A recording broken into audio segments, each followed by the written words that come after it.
E a ideia hoje é mais uma introdução, tá? É a parte 1 de relacionamento com Deus. Ao longo dos nossos encontros, nós conversamos um pouco sobre a unidade, né? O que implica ser cristão, o que implica nosso relacionamento com Deus. Então, uma coisa assim, irmãos, temos que nos relacionar com Deus, quem é Deus? E nós conversamos um pouco então sobre quem é Deus.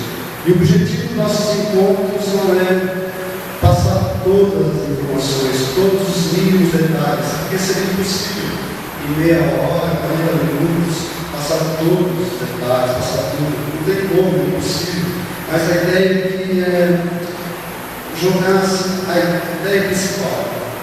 E a gente ora e pede para que vocês estudem, vocês corram atrás, que aprendam. Porque o relacionamento com Deus é algo íntimo, é algo singular. E é isso que nós vamos ver. Nós conversamos sobre Deus e vimos que Deus, Ele criou todas as coisas, Ele pode tudo que existe à nossa volta foi criado por Ele e foi criado para a honra e glória dele. Tudo isso. E a pergunta que ficou no último sábado que nós conversamos é: será que esse Deus tão grandioso, que sabe tudo, antes mesmo de falarmos, antes mesmo de agirmos, Ele já sabe? Será que esse ser tão grandioso, tão poderoso, quer se relacionar comigo? Quer se relacionar com você? Foi assim que nós terminamos nosso último encontro. E eu vou ler o texto bíblico. O texto vai ser projetado ali para vocês acompanharem a leitura. Está em Lucas, Evangelho de Lucas, capítulo 15. Então o texto vai ser projetado ali para vocês acompanharem comigo. São 32 versículos, então eu vou estar lendo bem devagar aí para não perderem o andamento da leitura. E a gente vai ver esse texto. Então, será que Deus quer se relacionar comigo? Será que Deus quer se relacionar com você? Vamos ver o que essas três parábolas dizem. Um grupo de pessoas de reputação duvidosa estavam ouvindo Jesus com atenção. Os fariseus e líderes religiosos, incomodados, começaram a reclamar: ele recebe pecadores e até se senta na mesa com eles, como se fossem velhos amigos. Nisso Jesus contou a seguinte parábola: imagine que um de vocês tem uma ovelha e tenha 100 ovelhas e perca uma delas. Será que não vai deixar as 99 no pasto para ir atrás daquela que se perdeu? E quando a encontrar, ficará feliz da vida e a levará os ombros de volta para casa? Vai até chamar os amigos e vizinhos e dizer: vamos comemorar, encontrei a ovelha que havia perdido.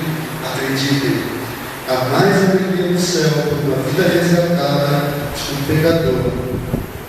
Uma vida resgatada de um pecador e por 99 pessoas que acham que não precisam de salvação. Imagine uma mulher que tenha 10 moedas e perca uma delas. Será que ela não vai pegar uma mulher e vasculhar a casa até encontrá-la? E quando a encontrar, vai chamar os amigos e vizinhos e dizer: vamos comemorar, achei a moeda que havia perdido. Acreditem, cada vez que uma alma perdida se reencontra com Deus, os anjos também comemoram. E ele contou outra história. Um homem tinha 2 filhos. Mais novo disse ao pai: quero a minha herança, agora mesmo. O pai então dividiu a propriedade entre os 2 filhos. Não se passou muito tempo e o filho mais novo arrumou as malas e foi morar num país distante. Por ser indisciplinado e esbanjador, desperdiçou tudo que possuía. Já estava sem dinheiro quando uma seca devastou aquele país. Ele começou a passar necessidades. O cidadão o contratou para cuidar dos porcos e, para piorar, ninguém lhe dava nada. Ele chegou a passar tanta fome que teve vontade de comer a lavagem dos porcos. Isso fez cair na realidade. Ele pensou: os empregados do meu pai têm 3 refeições por dia e eu estou aqui morrendo de fome. Já sei, vou voltar para casa e dizer ao meu pai: pequei contra Deus e contra o Senhor. Não mereço nem ser considerado seu filho. Ser desempregado já está muito bom. Decidido, levantou-se e tomou o caminho de casa. Ele ainda estava bem longe, na estrada, quando o pai avistou. O coração do velho disparou e ele correu para abraçar e beijar o filho. E começou o seu discurso: Pai, pequei contra Deus e contra o Senhor. Não mereço nem ser chamado de seu filho. Outra vez, o pai nem quis escutar. Chamou os empregados e ordenou: Rápido, traga uma roupa decente para ele. Traga também um anel da família e pares sandálias. Depois, vão buscar uma ovelha bem gorda e preparem um churrasco. Vamos festejar, vamos nos divertir. Meu filho está aqui vivo, não está mais perdido, foi achado. E a festa começou. Tudo isso se deu quando o filho mais velho estava no campo. No final do dia, ele voltou para casa. Ao se aproximar, ouviu o som da música e das danças. O intrigado perguntou a uns empregados o que estava acontecendo. Ele contou a novidade: seu irmão voltou para casa. Seu pai ficou tão contente de recebê-lo de volta, são e salvo, que mandou fazer uma festa. O irmão mais velho ficou tão revoltado que não quis participar da comemoração. O pai tentou conversar com ele, mas ele nem quis ouvir e protestou. Há tantos anos trabalho para o Senhor, sem nunca reclamar, e alguma vez me dei uma festa para mim, meus amigos. Agora esse seu filho que desperdiçou todo o seu dinheiro com prostitutas aparece aqui e o Senhor dá uma festa dessas? O pai respondeu: Filho, você não entende? Você está comigo o tempo todo, tudo que é meu é seu. Mas este é um momento muito especial. Precisamos celebrar. Seu irmão estava morto, mas agora está vivo. Ele estava perdido, mas foi encontrado. O tema da palavra de hoje é diferente, né? Eu vejo assim, vocês olhando aqui, eu falando, é um pouco diferente a versão, mas eu não gosto bastante. Bom, o tema hoje é amigo de Deus. Como eu falei, a gente vai começar uma breve introdução que seria esse relacionamento com Deus. Amigo. Milton Nascimento, ele, uma música bem famosa, diz que amigo é coisa para se guardar do lado esquerdo do peito. E eu acho que é bem isso mesmo. A amizade é muito importante. Como é bom ter amigos, né? O ser humano ele foi criado para viver em comunidade. O ser humano ele foi criado para viver em relacionamento, em estar com outras pessoas, compartilhando alegrias, compartilhando tristezas, vitórias, angústias. O ser humano foi criado assim. Ele foi feito para se relacionar. Eu gostaria de perguntar para vocês, aqui uma oficina de ideias, gostaria de perguntar, peço que vocês respondam bem alto para sair aqui na filmagem. Como a gente pode definir ser amigo? O que é um amigo? O que seria um amigo?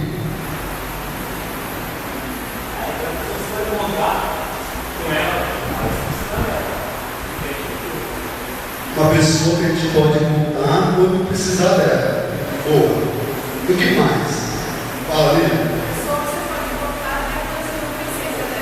Uma pessoa que você pode contar até quando você não precisa dela. Boa, interessante.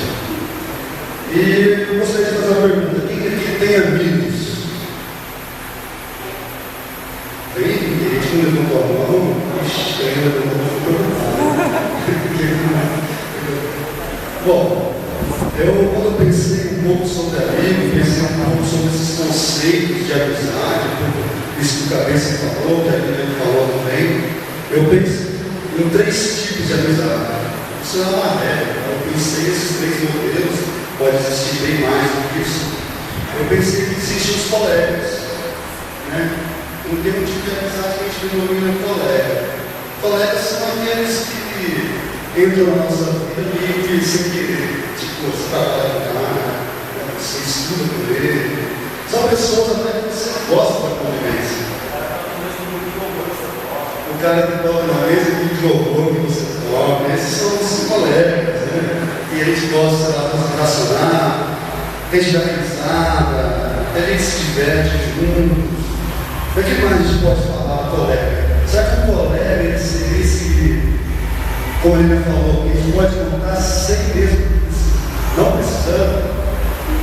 Eu acho que o colega seria um pouco superficial, né? É bom, estar junto, se diverte, mas é um pouco superficial. Penso também que existam os amigos. Os amigos são uma evolução do colega. Não tem como ele entra. Às vezes ele entra na sua vida namorando uma pessoa e pensa que jeito, direto. Mas assim, os amigos são aquelas pessoas que entram na sua vida, pessoas que você aprende a confiar, pessoas que você aprende, você gosta de junto, você anseia estar junto. Esses são aqueles que te ajudam mesmo quando você não está precisando mais de ajuda. Aqueles que você sempre pode contar. O que mais a gente pode falar dos amigos? Colegas é um pouco superficial, os amigos, o que mais a gente pode falar sobre os amigos? Tem mais intimidade, os amigos têm mais intimidade.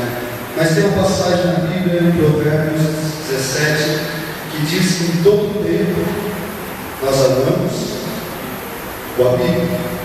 Então aqueles amigos que nós temos em todo tempo nós o amamos. Todo tempo desejamos estar junto. Porém na angústia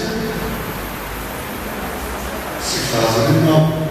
Então a gente vê que existe uma outra categoria, uma outra evolução de amizade. Existe com aqueles melhores amigos, aqueles que a gente considera amigo, considera um irmão. O irmão é aquele que você tem a liberdade de ir na casa dele, tira a camiseta, deita no sofá, deixa a geladeira. É aquele que entende o que você está sentindo, mesmo você sem falar.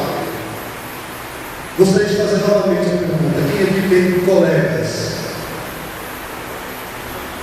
Quem aqui tem amigos? E quem aqui tem os irmãos? Aqueles que podemos encontrar em qualquer hora. Existem vários amigos, existe o amigo da onça, existe outros tipos de amigos, mas eu gostaria de destacar esses três. E é muito importante a amizade. Na Bíblia tem vários exemplos de amizade. Eu gostaria de falar um pouco sobre Davi e Jonas. Jonas era filho do rei Saul, e Saul queria matar Davi. E por várias vezes Jonas, porque amava Davi, porque não eram simplesmente amigos e colegas, eram os melhores amigos. Muitas vezes Jonas salvava a vida de Davi. Ora soltava para jogar uma flecha para Davi ver que Saul estava vindo, para fazer tantas outras coisas. Era uma amizade sincera. E nos conta o texto de 2 Samuel que quando Jonas morre e Davi assume o reinado, ele fica pensando: será que existe algum descendente de Jonas? Então fala para ele: existe sim, existe um descendente de Jonas, Mefibosete, o nome do livro, que era aleijado, as duas pernas, e estava lá bem longe. Então, por amor a Jonas, por amor àquele melhor amigo dele, ele traz o menino e vive no palácio, como um príncipe. Isso é a verdadeira amizade. Mesmo depois da morte do melhor amigo, ele continua amando, ajudando o seu filho.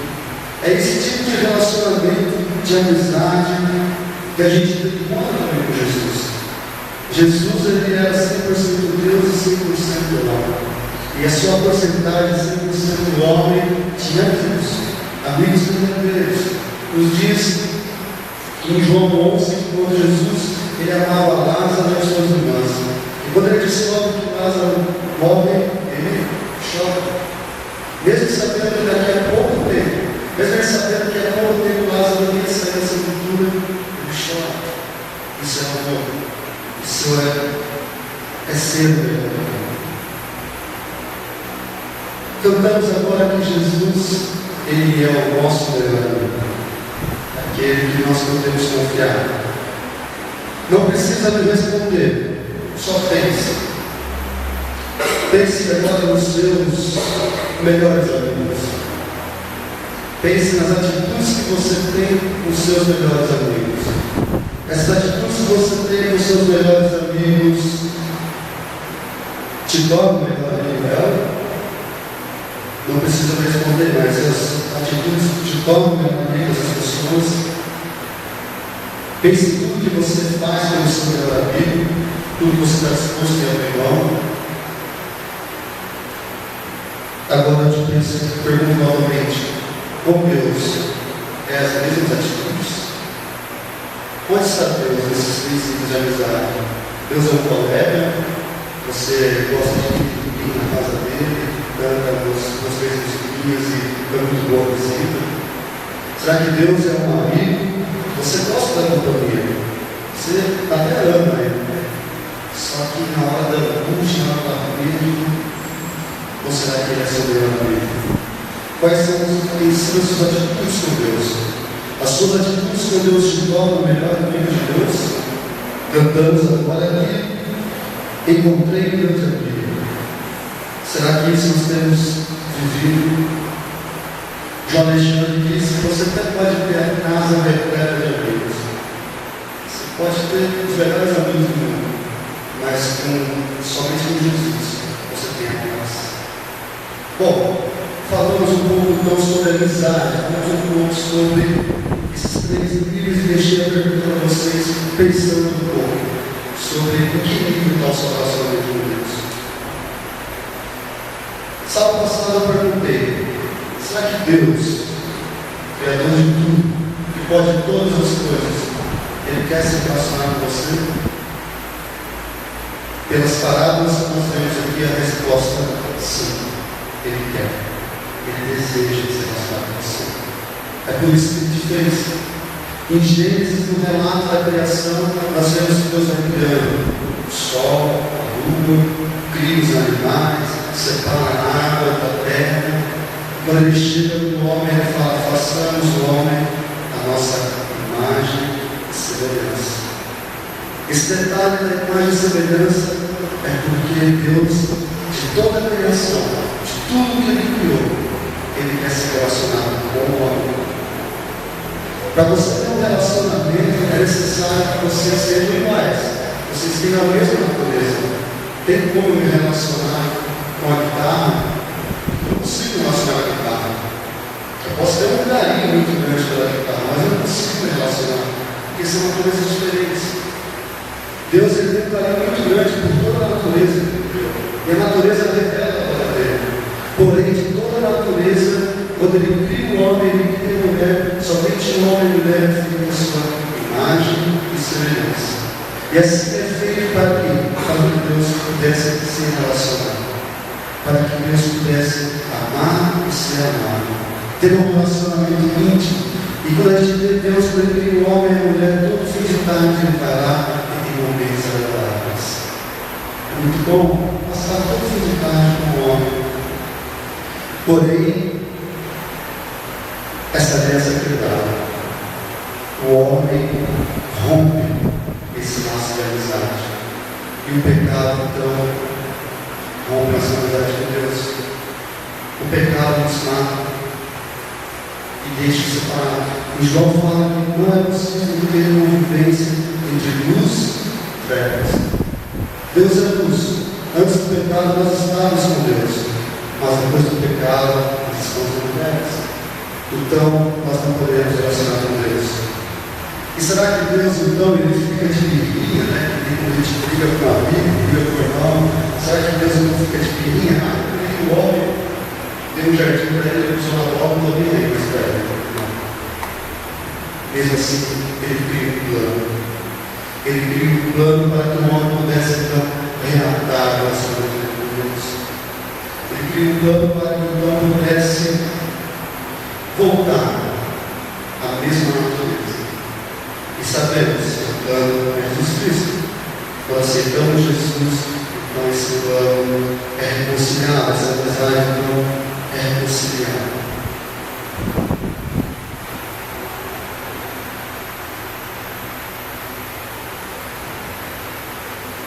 Quando nós lemos então a parábola, essas 3 parábolas, muitas vezes no nosso egoísmo a gente gosta de se ver no principal, o artista principal. Eu sou um filho perdido, eu sou ladrão, eu sou uma poeta. Mas na verdade essas 3 parábolas, ela tem o foco de Deus.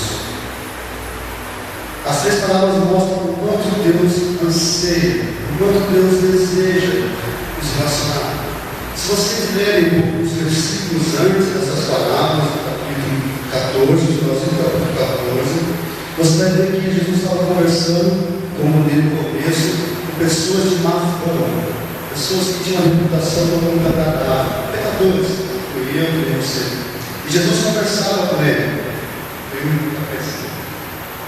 Jesus conversava com eles, se relacionava com eles, e chega um momento que ele fala assim: beleza, vocês querem me seguir, vocês querem andar comigo, vocês querem ser meus discípulos, vocês querem ser meus melhores amigos, vocês têm que estar dispostos a abrir mão de tudo.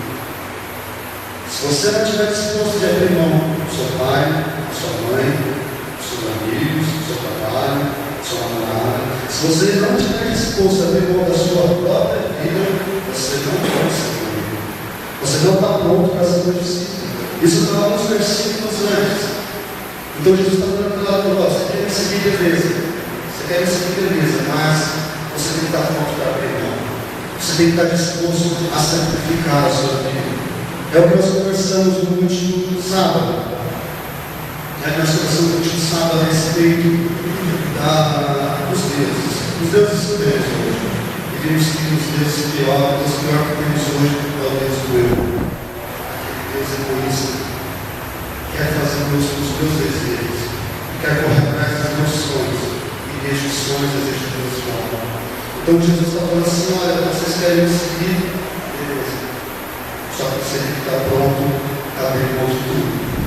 E quando aquelas pessoas, então, elas começam a escutar com atenção, elas começam a entender, recebem a palavra, nos diz então que, olha, tinha os líderes religiosos que começaram a falar: como é que pode isso?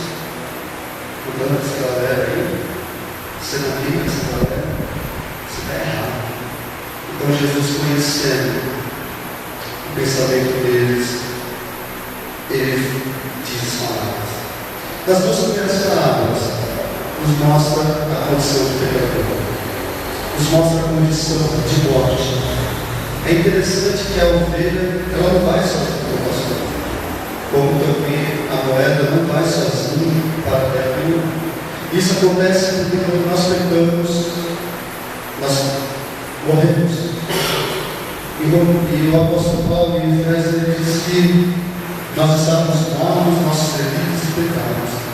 Não tinha como nós chegarmos a Deus. Então é por isso que ele vem até nós. Por isso que ele é o pastor que vai até nós. É por isso que ele é a viúva que vai e procura a terra como ela. Porque nós mesmos não temos condições. Isso mostra o desejo que Deus tem de que você volte o laço para ele. Isso mostra o desejo que Deus tem de querer se relacionar com você. E fala que existe tanta alegria quando você se arrepende. Existe tanta alegria quando você se volta para ele e assiste festa no céu. Festa que é incomparável.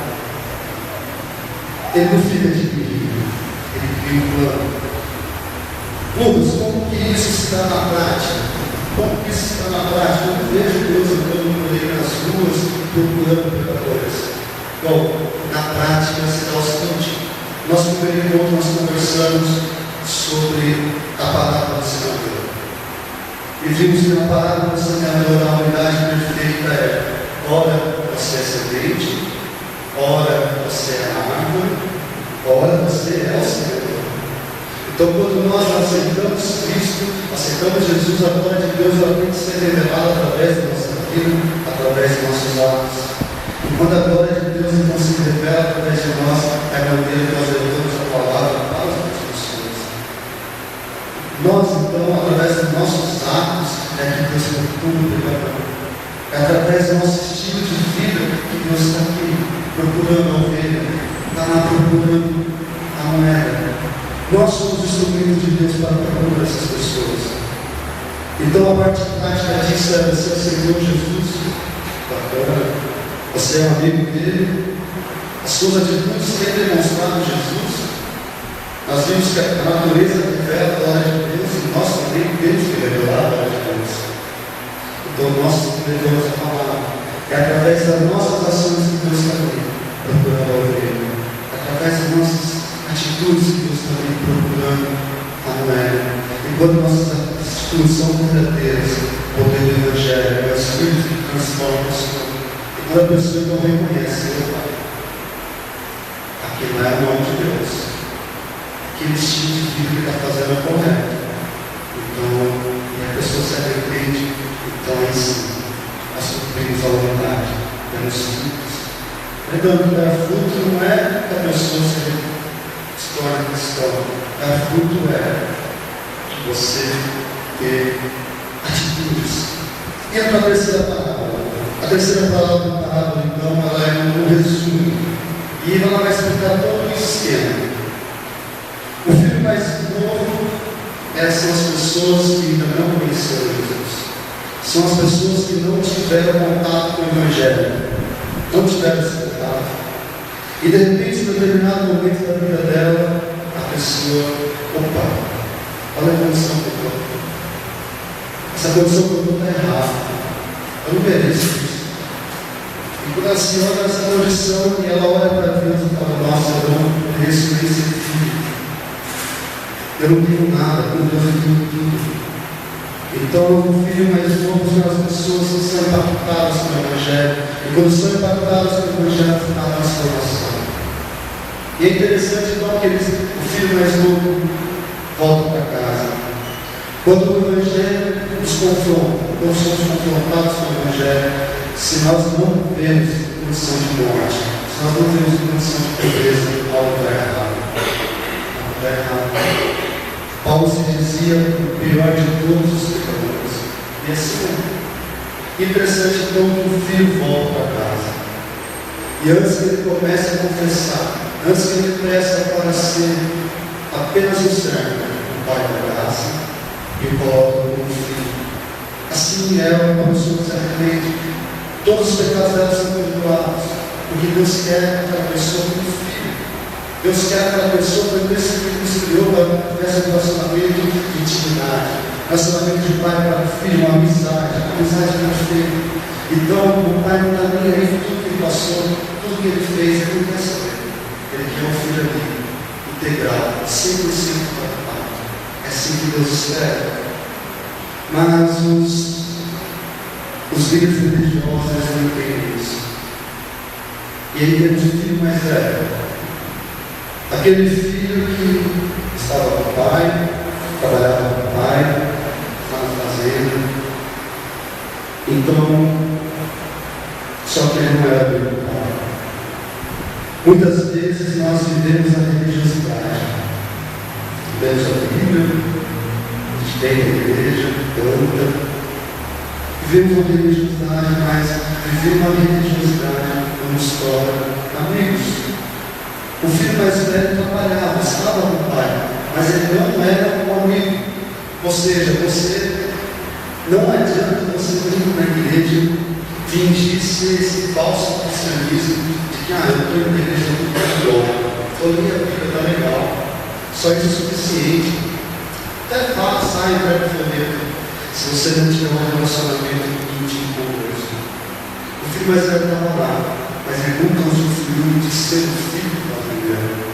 Os controlados na parada, ele não vai dizer, o senhor nunca teve uma vaquinha para comer com os amigos. Ele nunca usufruiu disso. Por quê? Porque ele não era um amigo.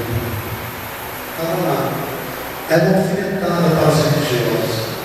É uma alfinetada para nós também.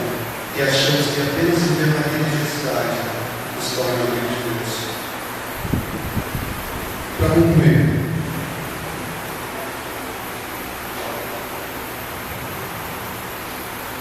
Para concluir, eu refaço as perguntas do começo.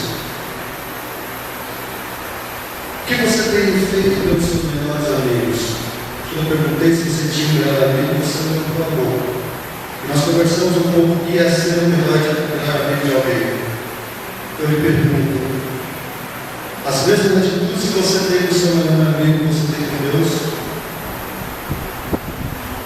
Se você não tem essas mesmas atitudes, está na hora de rever os conceitos. Deus ele não quer ser apenas um colega, ele não quer ser apenas um amigo, ele quer ser o melhor amigo. Lembrando, antes das palavras Jesus fala, você quer me seguir, você quer ser meu amigo, se você não está disposto de abrir mão da sua vida para ser meu amigo, não serve. Não serve você simplesmente vir na igreja e não viver de serviço.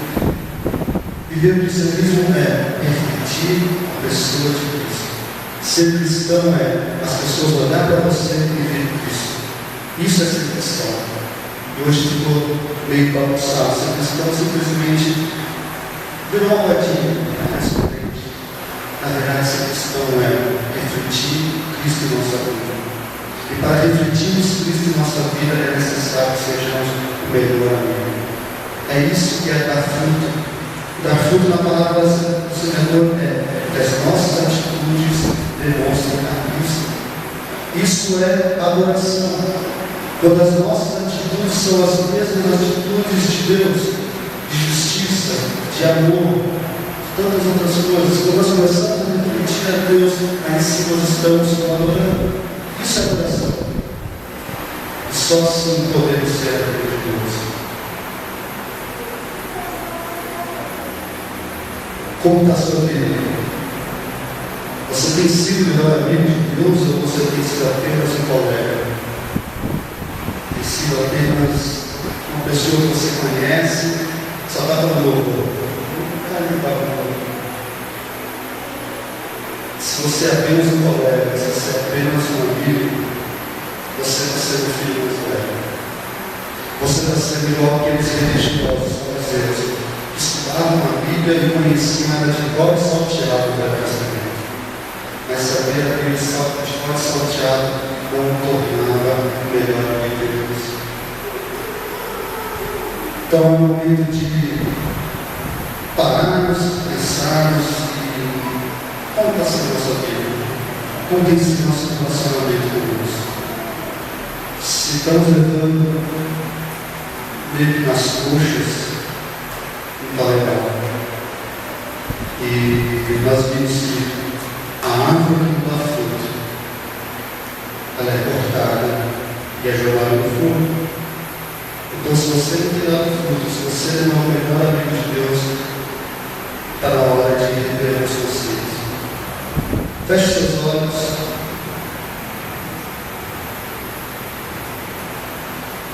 Lá na grande desafio é viver uma vida dedicada totalmente a Ti.